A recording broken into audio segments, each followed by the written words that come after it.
Première journée de rénovation dans le garage de Brice, situé à Virignan. Les artisans, appelés la veille à la rescousse par Vincent et Thierry, sont déjà sur le pied de guerre dans l'atelier. J'aime bien l'esprit. Regarde-moi ça, tu quittes la boîte hier, c'est un monde fou, ça tourne dans tous les sens. Tu arrives ce matin, c'est un monde fou, ça tourne dans tous les sens. Alors, moi, ce matin, il y a le frère de Brice, l'électricien. Il y a l'équipe des peintres ils ont déjà attaqué dans le bureau. T'as vu quoi, toi, pour les ponts? On va repenser et rebouger l'implantation de ce garage pour qu'il soit fonctionnel et opérationnel dans les meilleures conditions possibles. On est venu pour ça. On n'a que 3 jours pour finir tout ça. Ça avance dans le bon sens. Chaque corps de métier, l'électricien, les peintres et les gens qui sont en train de nous faire le matériel de levage sont tous dans leur monde à eux, sont tous dans leur partie à eux. Et je pense que ça va vraiment dans le bon sens. L'une des missions les plus complexes du réaménagement de l'atelier est de définir la nouvelle disposition pour les 2 ponts élévateurs du garage. Une opération délicate pour les spécialistes et un casse-tête pour Thierry qui a fait appel à Gaël, un expert dans le domaine. Ça va Gaël? Salut Thierry. Donc on va essayer de bouger celui-là. Dans l'esprit, on va le mettre là, sur cette partie-là. Ouais. Lui, on va peut-être l'avancer un petit peu. Donc on va positionner le 4 colonnes. On va l'avancer un peu pour pas que ça gêne, qu'il puisse mettre les véhicules en avant. Du coup, on le met droit? Non, pas droit, non, parce que tu peux pas par rapport à l'angle de la porte. Là, il est pratiquement à sa place. D'accord. À quelques traits. Et celui-là, lui, dès qu'il est placé, celui-là, on le positionne, on regarde. Il faut juste qu'on laisse un petit passage entre les colonnes pour la sécurité. Et puis voilà. On a essayé de repenser à remettre une infrastructure différente, plus fluide et mieux pensée pour lui et son travail au quotidien. Dans la configuration d'origine, la disposition des 2 ponts élévateurs n'est pas optimale pour travailler sur les véhicules. Et elle n'est pas non plus aux normes de sécurité, car chaque pont doit être espacé d'au moins 80 cm d'un mur afin de pouvoir faire passer un brancard en cas d'accident. Thierry et Gaël prennent donc en compte tous ces paramètres pour faire la nouvelle implantation.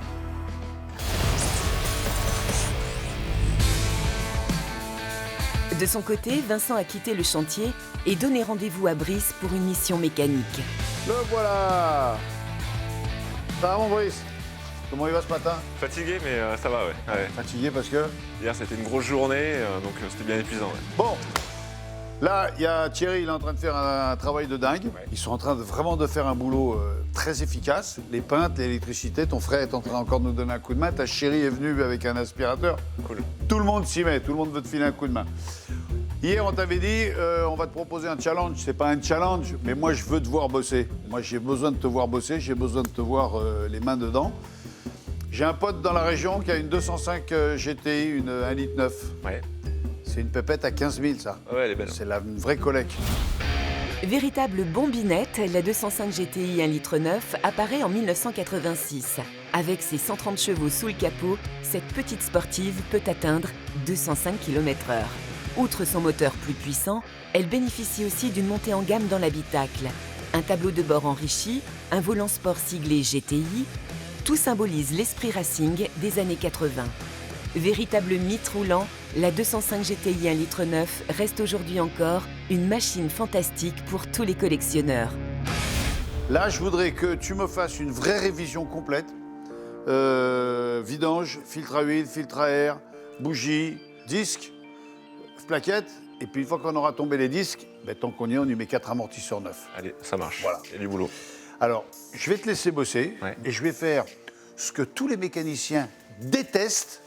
C'est le client qui est là et qui regarde ce que tu fais et qui commente et qui dit « Et pourquoi tu fais ça comme ça? Moi, j'aurais pas fait ça, moi, j'aurais fait ça. » Le genre de client que tu as envie de lui dire « Hé, file, file !» C'est ce qu'on n'aime pas, mais ça va le faire. Exactement, exactement. On est parti? Allez, feu. Allez, challenge, feu. Et c'est parti. Sous la supervision de Vincent, Brice va devoir bichonner ce collector français et comme souvent en mécanique, cela commence par une vidange. Elle t'est venue comment, toi, la passion de la mécanique? C'est parti de quoi? C'est par mon papa qui faisait du rallye sur de la T'es Gordini. sur R8 ou sur les rondines? Une R8 Gordini, ouais. Ah ouais, pas les dauphines. Non, non. T'as été mécano chez un mécanicien qui t'a formé, qui t'a appris le métier? Qui m'a appris le métier de bout en bout, ouais. Et après, t'as passé un diplôme? Non, t'as pas passé de diplôme. J'ai passé un CAP, ouais. C'est un CAP de mécanicien. Oui. Une chose est sûre, là, c'est que quand même, moi, je mets un peu ma vie en jeu, là, parce que j'ai amené la 205 de mon pote, qui voudrait la vendre, qui voudrait la remettre d'origine, parce que c'est comme ça qu'elle se vend le mieux. Là, on a un petit billet de 15 000. S'il nous fait un bon boulot, on peut arriver à 18. Moi, j'ai toute confiance. Brice a bien conscience de l'enjeu et travaille avec soin le remplacement des plaquettes. Élément de sécurité qu'il ne faut jamais négliger. C'est une grande partie de ton activité, ça, les plaquettes de frein? Ça en fait partie, mais non, je fais principalement de la plus grosse méca, de la distribution, l'embrayage, des choses comme ça.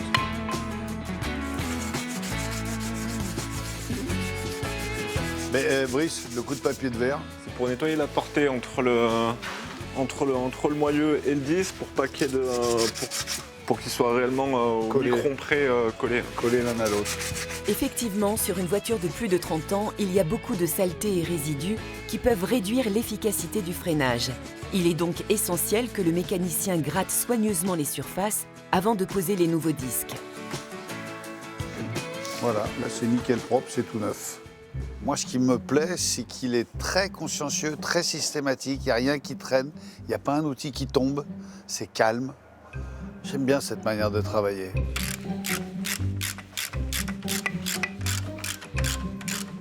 Moi, on m'avait dit, je fais un côté et Vincent, il fait l'autre. Oui, au début c'était ça, mais finalement ils ont dit non, on va pas le faire. Les disques installés, Brice doit encore monter les plaquettes neuves. Évidemment, il y a les 4 à réaliser. Là, il est tranquille pour un moment. Un disque neuf, frein neuf. Par contre, les 50, peut-être pas les 50 km, mais les 15-20 premiers kilomètres, Il faut rôder, il faut faire il faut y aller attention. tranquille. Il faut y aller tranquille parce qu'on peut se faire surprendre. Après avoir remplacé disques et plaquettes, Brice attaque la révision du moteur et ça commence par le changement du filtre à huile. La cartouche du filtre à huile, et j'en ai retiré 500 chez toi. À peu près. Ça ressemble à une petite bouteille de gaz. Et donc là, on a un joint qu'il faut absolument lubrifier quand on va remonter la cartouche, quand on va remonter le filtre à huile. Ça permet d'abord de ne pas l'écraser, de ne pas l'abîmer quand on resserre, et puis ça permet de le serrer bien à la main Tout à fait, de lui donner une bonne étanchéité aussi. et d'avoir une bonne étanchéité, parce que le caoutchouc est plus étanche, lubrifié que poreux et sec. Ça. Pour rappel, le changement d'un filtre doit s'effectuer à chaque vidange. La suite pour Brice, remettre de l'huile moteur avant de remplacer les bougies.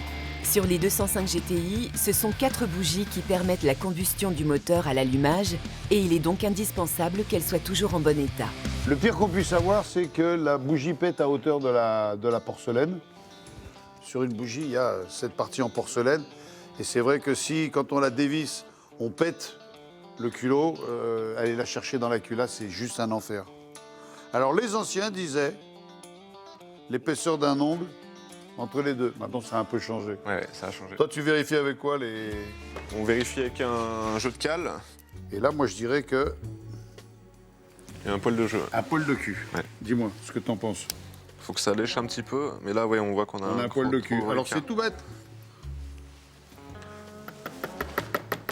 Ça peut suffire.